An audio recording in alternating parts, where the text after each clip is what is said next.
My name is Penelope, but for 20 years, absolutely nobody called me that. The day I was brought home from the hospital, my older brother looked at my chubby cheeks and whispered, "She looks like a little pudding." And somehow it stuck. At first, it was just a cute family thing. "Good morning, Pudding. Does Pudding want her bottle?" But it spurred like a virus. By kindergarten, the teachers heard my mom call me Pudding at drop-off, and they just assumed it was my real name. Roll call sounded like Ashley, David, Pudding, and 5-year-old me would just raise my hand, totally clueless.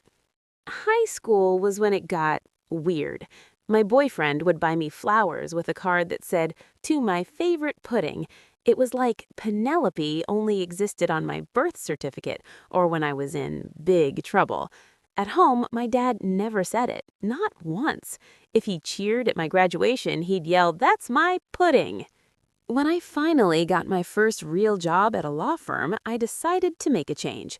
When the HR manager asked what name I preferred for my desk plaque, I took a deep breath and said, Penelope. It felt like I was wearing someone else's clothes. For months, when coworkers said, "Hey, Penelope," I wouldn't even turn around. I didn't recognize myself. Then came the big moment. I won my first major case, and the local news ran a headline, "Penelope Miller, the rising star of the courtroom." My phone exploded. My mom called me, crying, and for the first time in 2 decades, she said, "I'm so proud of you, Penelope." I stared at my phone and laughed. I'd been a dessert for 20 years, but finally, I was a person.